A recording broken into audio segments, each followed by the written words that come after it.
Hello guys, mini live lang ngayon. I'll just be working on some artworks. I won't be as chatty like I do on my normal streams. So unless may tatanong kayo sa chat, well, I'll try to answer na lang. Okay.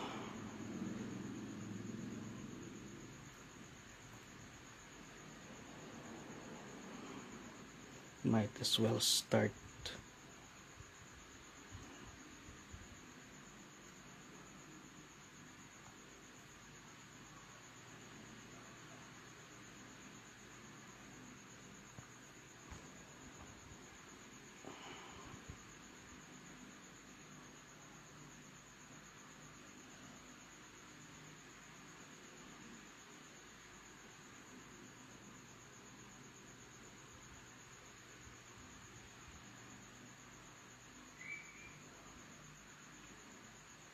Wait lang, pwede kong copy paste yung previous. Dito na lang to. Tanggalin ko na.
Eek.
No.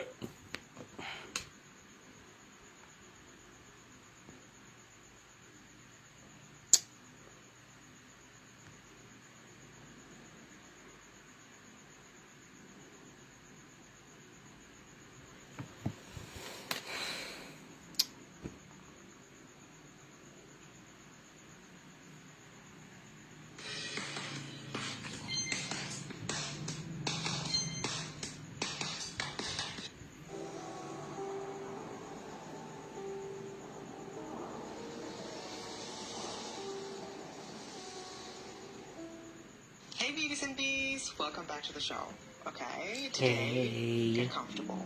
If you're in the middle of your skincare right now, cleanser, toner, serum, whatever your nightly ritual is, slow it down for me. Because tonight's story isn't the kind you sprint through. I'm just This drawing, but story is a thanks. slow drive.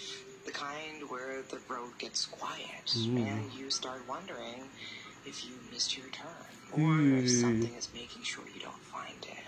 We're not talking about a haunted house you can actually avoid. We're talking about a highway. The kind of place you have to pass through whether you want to or not. And if something appears in your rearview mirror, if something lands on your roof, if something starts whispering through the static on your radio, you just have to keep driving and hope that when you reach the other side, you're still alone in your car.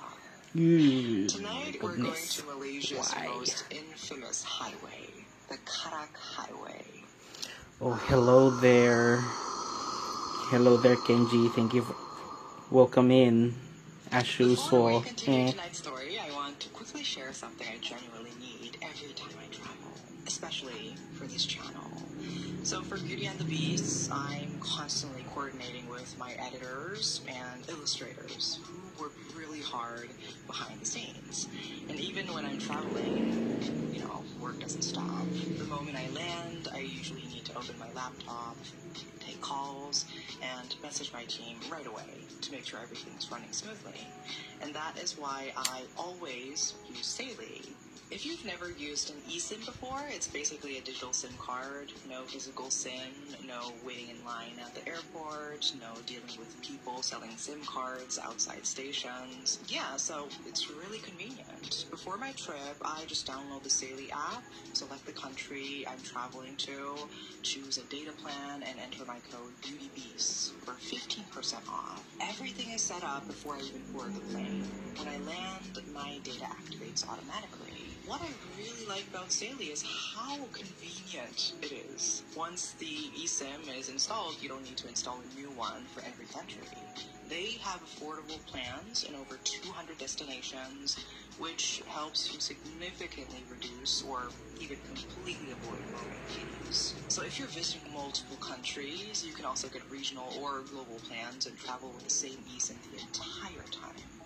And if something ever comes up, they have 24/7 chat support, plus a full refund if your device turns out not to be eSIM compatible. So if you're traveling anytime soon and need reliable data the moment you land, whether it's for work or just peace of mind, I really recommend Sydney. You can get 15% off your Sydney data plan with my code BEAUTYBEASTS. So download the Saley app or go to saley.com/beautybeasts. The link is at the top of the description and pinned in the comments, so go check it out.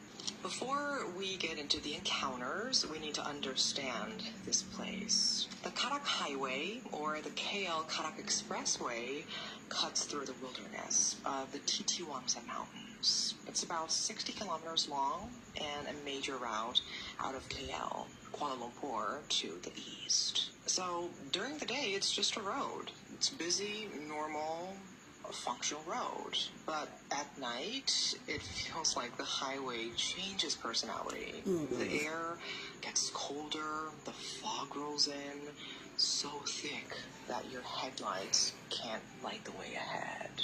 The trees press close on both sides, and the canopy swallows the sky.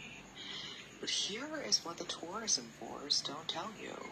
The Titiwangsa Mountains aren't just mountains. For the Orang Asli, the original people who lived here for 8,000 years, the mountains were alive, inhabited. They called the spirits Ye.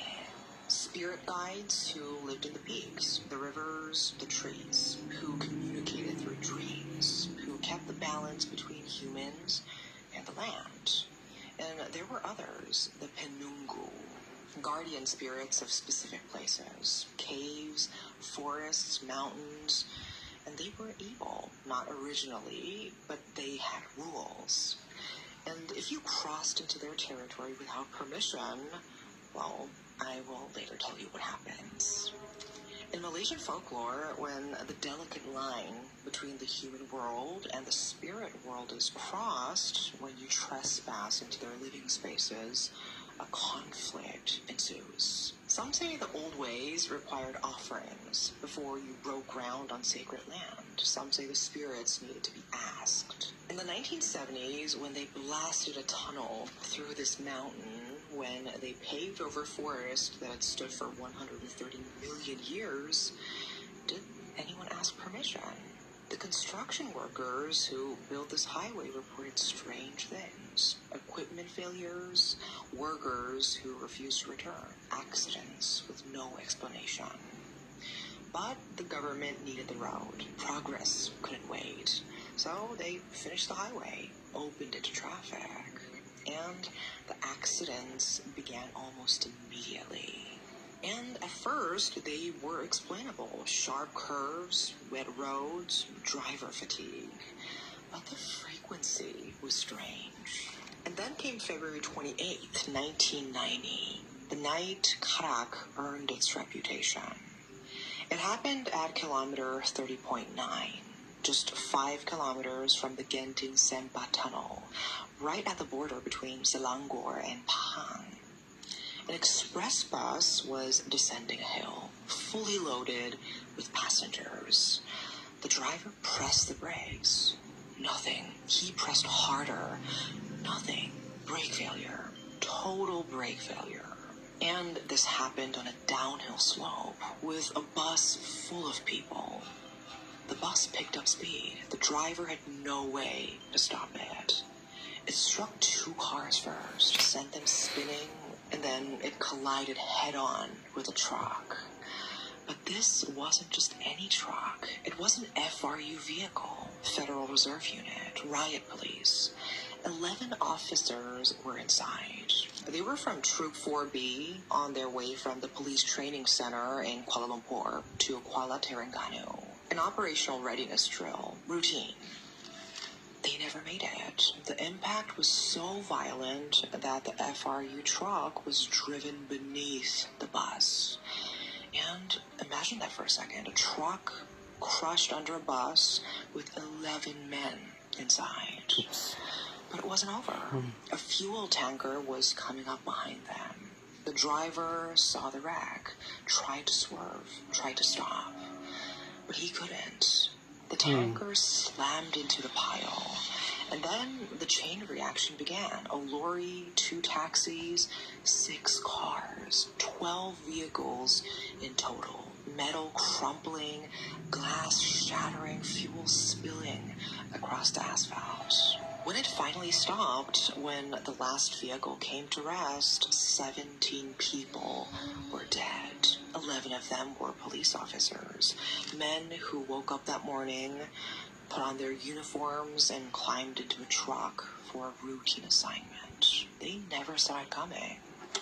The wreckage was so severe that vehicles from both directions were trapped in a massive jam for 5 hours.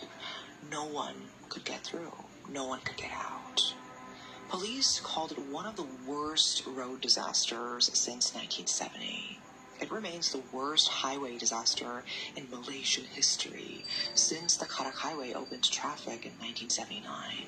And after the worst tragedies, that's when the stories get louder. And it doesn't matter if you believe in ghosts. After something like that, a place can feel changed.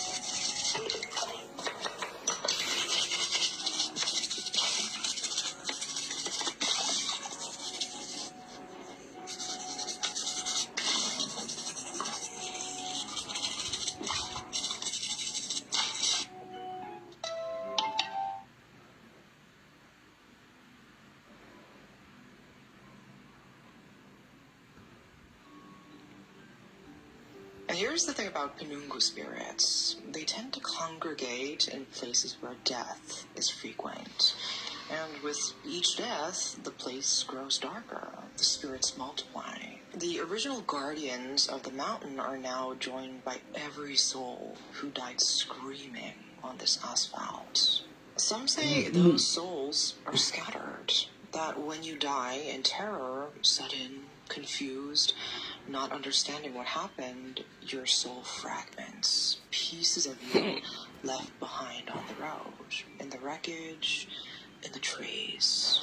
Now we need to talk about the one thing people report seeing the most, because Karak Highway has a way of introducing itself. Not with a scream, but something more subtle. A set of headlights, a car, a bright yellow Volkswagen Beetle. The story always begins the same way. It's late, past midnight, the road is quieter than it should be. Your headlights cut through fog in short, dark tunnels. And you're doing what everyone does on Karak, trying to get through it, trying not to stop, and trying not to think too much. And then you see it, a slow-moving car in your lane, a vintage yellow Beetle. It's not swerving, it's not broken down. It's just going a little too slow.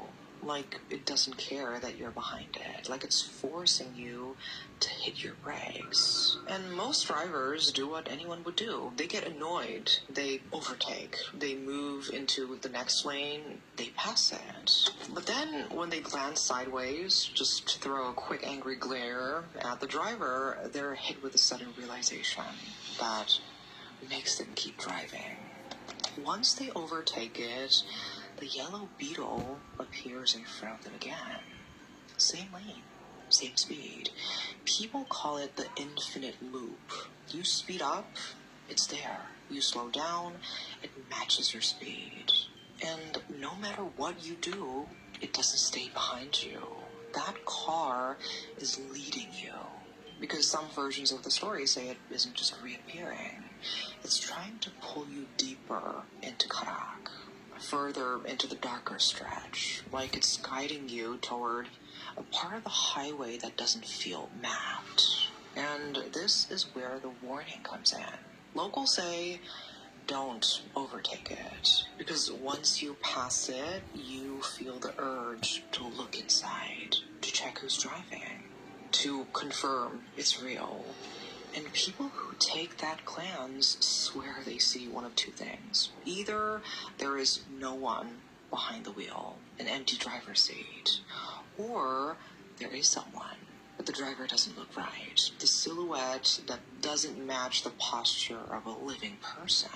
And like every Karak legend, the origin changes depending on who tells it. Some say it belongs to a husband who died on that highway, chasing his wife, chasing betrayal, chasing the last conversation he never got to finish. Some say it was a family that never made it home, and some link it to the 1990 pileup accident. But the yellow beetle isn't the only thing people see on Karak. There are other encounters. And what's strange is how specific they are, how consistent. This one comes up a lot in online forums, enough that it has its own nickname, the Shadow Rider. Drivers report seeing a motorcyclist dressed entirely in black. Black helmet, black jacket, black bike. He rides alongside cars, not behind them, not in front, right next to them, matching their speed perfectly. At first, people think it's just another rider, but then they notice something wrong. When they speed up, when they push 100, 110, 120 kilometers per hour, he keeps pace, effortlessly. One driver reported seeing him on her way back from Genting. She was doing 90, and this man appeared next to her. She sped up to 110, he kept up, and then she made the mistake of looking. She said when she turned her head, she could see through the visor. And there was nothing inside the helmet. No face, no head, just darkness. She screamed, swerved, and nearly hit the barrier. And when she looked again, he was gone. But here's the part that makes this story stick. The Shadow Rider always vanishes at the same place. Kilometer marker 37. Every time. And if you know the history of that spot, kilometer 37 is where a motorcyclist died in 2003, hit by a truck, thrown from his bike, killed instantly. His family placed a small shrine there. Flowers, incense, a photo. The shrine is still there, and so apparently is he. The next encounter is worse because it doesn't just scare you, it actually makes you crash.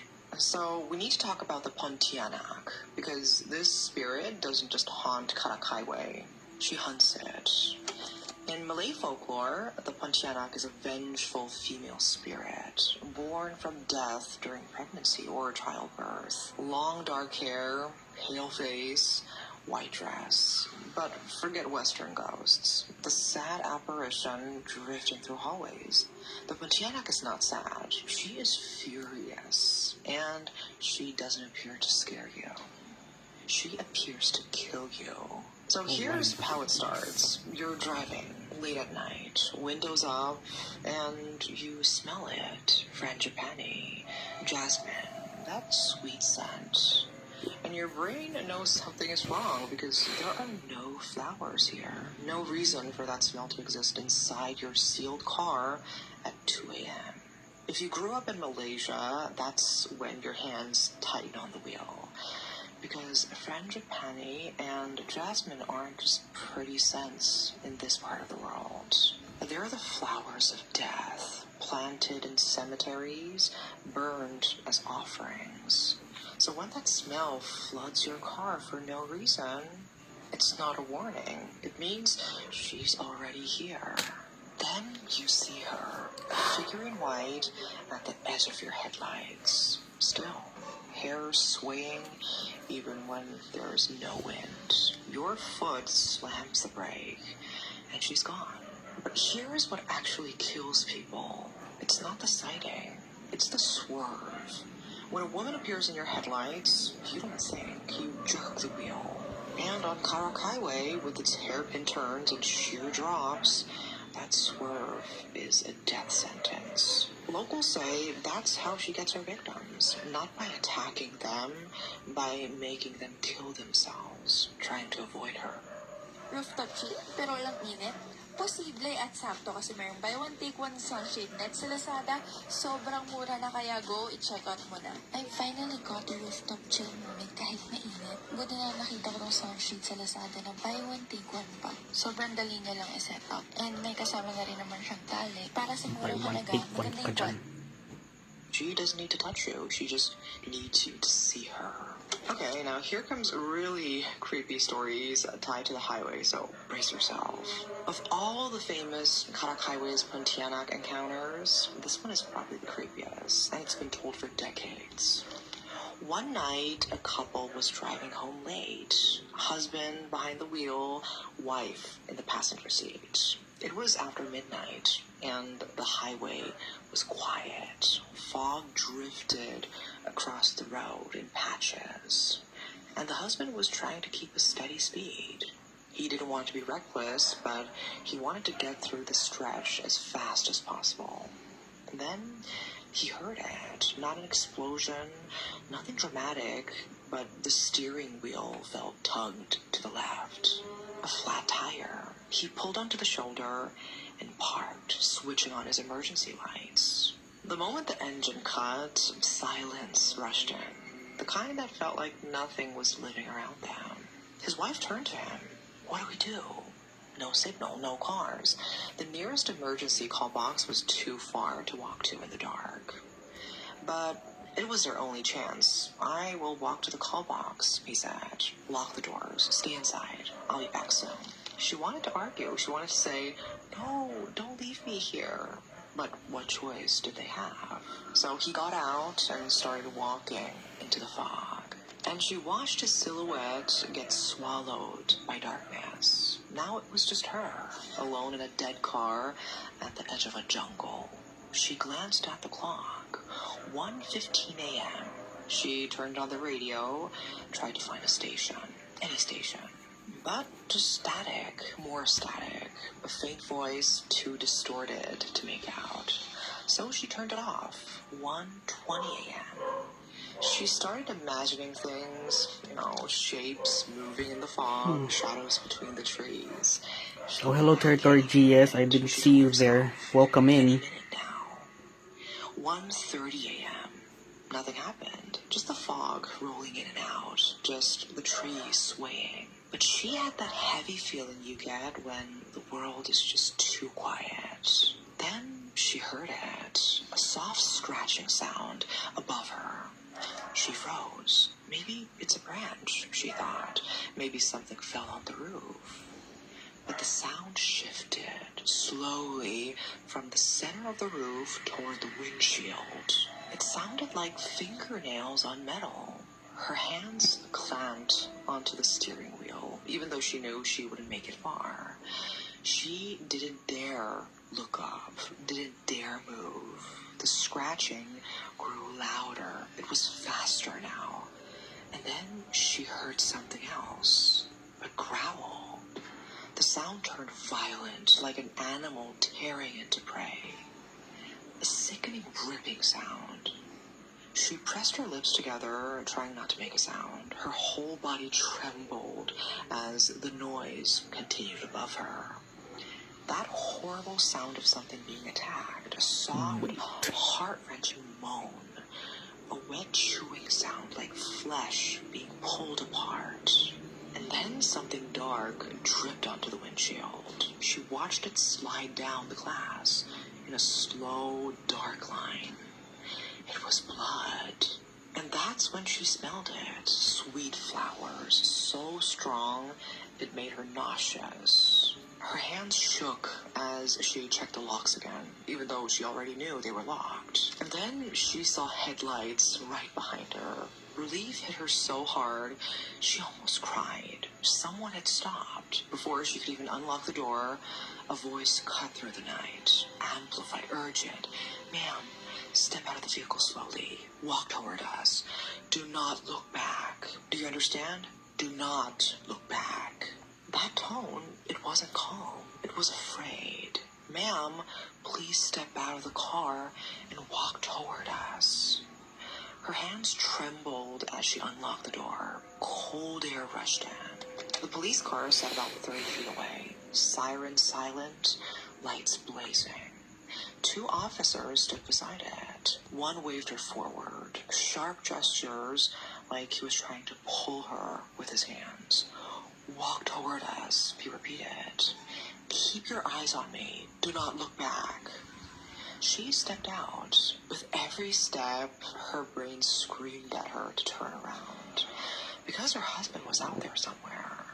But the officer's voice didn't waver. Keep moving. She was halfway there when she heard it. A wet, heavy sound, like something large shifting behind her.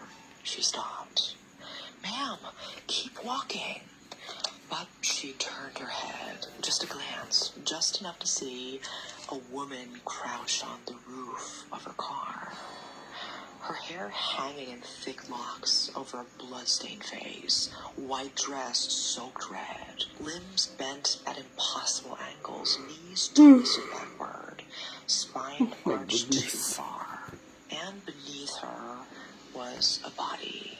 A torso sprawled across the roof, torn open, head dangling off the edge, neck ripped from the shoulder.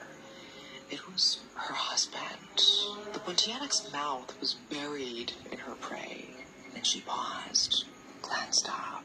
Strings of blood dangled from her lips, and she slowly smiled at her. The wife fainted. The officers grabbed her as she collapsed, and they immediately sped away. When they finally approached the car left there sometime later, there was nothing on the roof. But the scratches were there, deep gouges in the metal. The roof was sticky with blood. And her husband, he never returned. Not sure if the man was really killed, but he just disappeared into the mountain that night. And there's another story that is really famous. And this one doesn't happen on the highway. It happens after.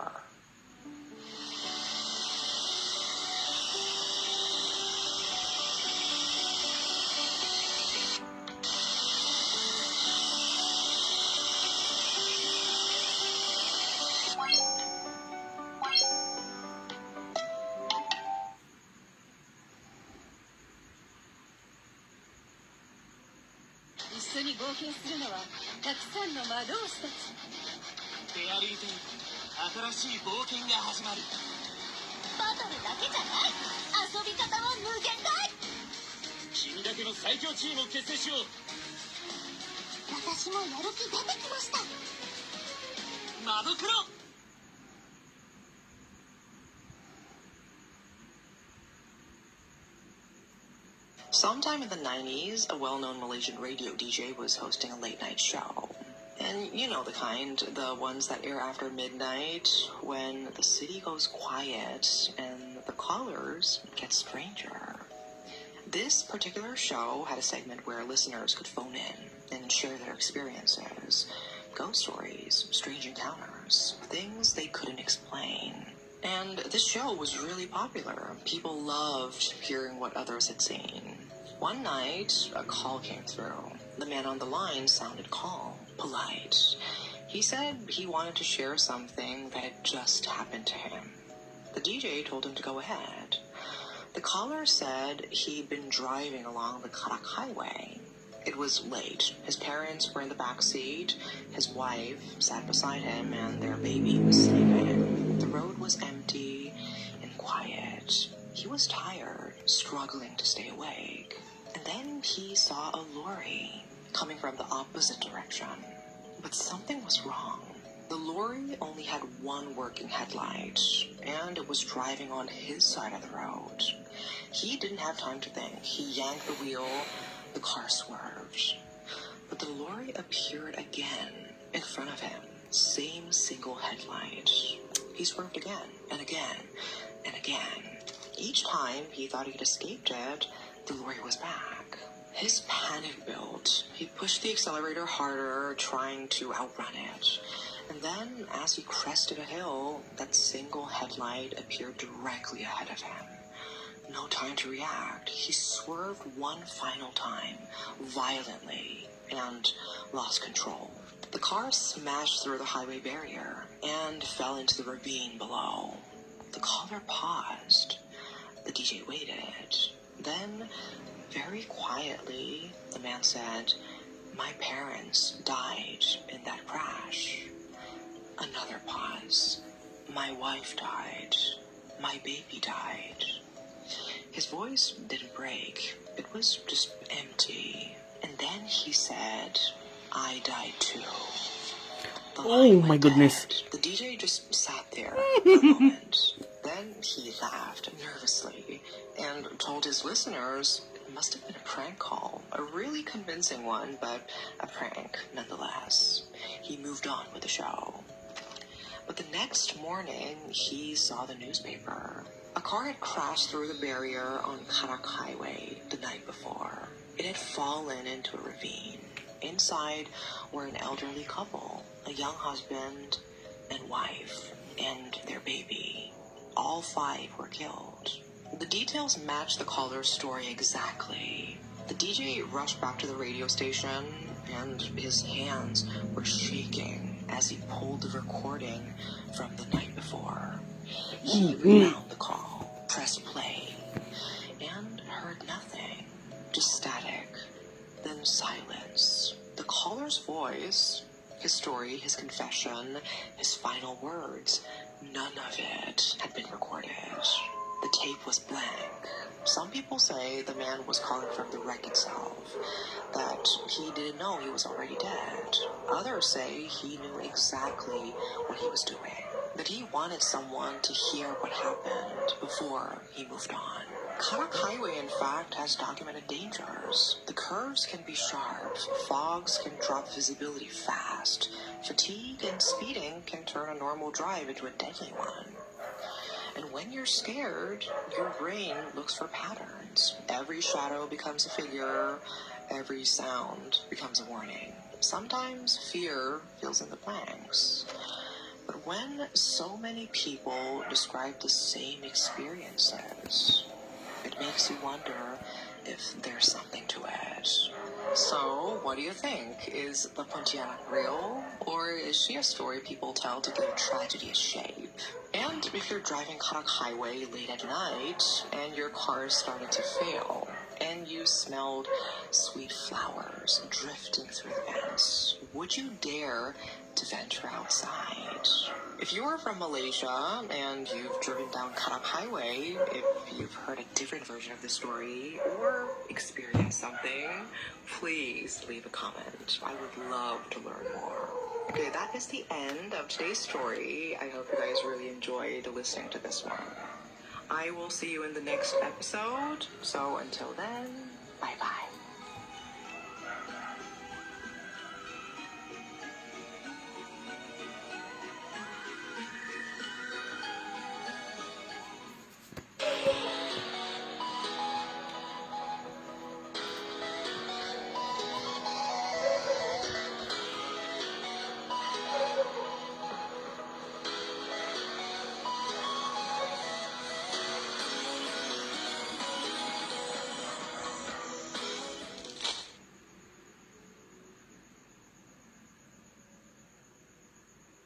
Init ka na ba?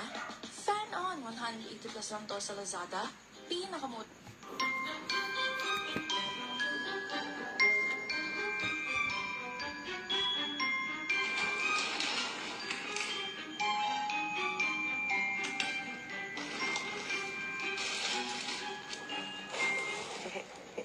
집에서 하루 종일 배달 먹방을 했거든요.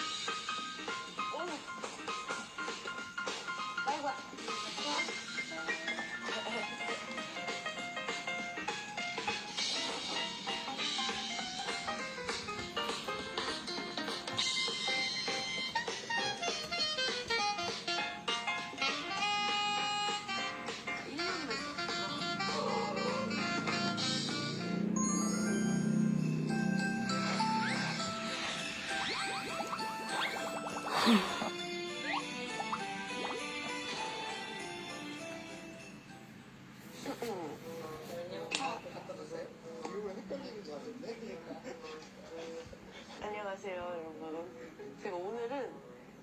집이거든요.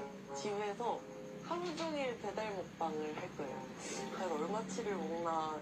근데 저도 뽕도 이상 시켜본 것 같은데, 아니 사실 제가 진짜 엄청 좋은 정보를 들고 왔거든요. 제가 요즘 배달 어플을 약간 이제 여러 가지를 쓰다가 지금 거의 정착 중이에요. 625 배달 어플을 이제 사용을 하고 있는데, 와 이게 어떻게 가능하지 싶을 정도로 너무 좋은 거예요. 무기 패스를 가입하면은 일단 다 무료 배달에 기본 5% 적립이거든요. 저처럼 배달 많이 시키시는 분들은 이 5% 정도 얼마나 큰 건지 아실 거예요. 진짜 한 달에 금액 제한이 있는데 금액 제한 없이 5%거든요. 매주 매장이 바뀌는데 지정된 이제 브랜드는 10%, 최대 10%까지 되고요. 그래서 제가 어제 공차 시켜 먹었거든요. 그래서 한 4만 얼마치 시켜가지고 4,000원 적립 받았어요. 좀 오래 있다가 이제 포인트 적립이 되는데 거의 바로 포인트 적립이 돼가지고 바로 현금처럼 쓸 수 있어요. 진짜 이게 진짜 말도 안 되는 거예요. 저는 어떻게 가능한가 싶어요. 이번 주가 버거킹이랑 공차랑 그리고 삼척분식이랑 그리고 멕시카나거든요. 그리고 이제 이게 다음 주가 되면 또 바뀌어요. 페리카나, 뭐 피자헛, 베어커피 샐러드 있고, 그 다음 주는 뭐 서브웨이에, 뭐 직진에, 핫하게스에, 뭐 케이크 비스만 사람들이 많이 찾는 브랜드잖아요.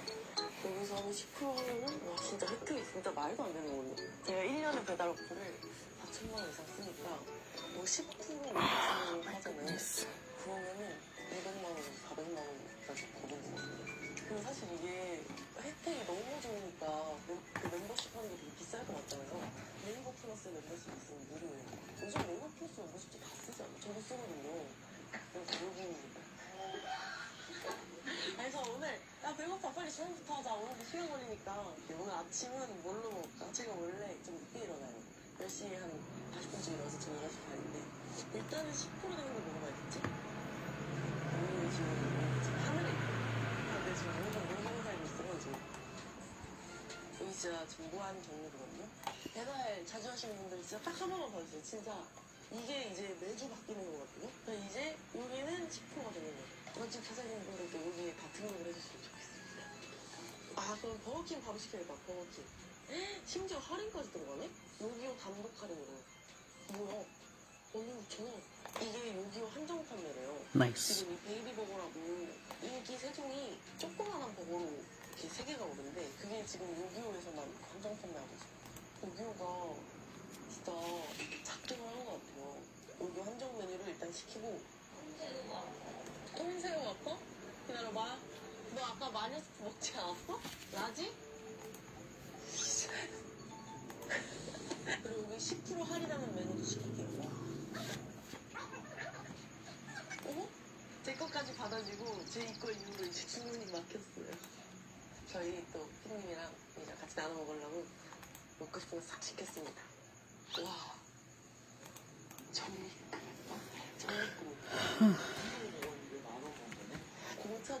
That was done faster than expected. 공차. 오늘 마실 음료수들 쫙 시켜드리겠습니다. 빨리 와라. 여기 계십니다. 얼른 와주세요. And there we go, ready to submit. Oops.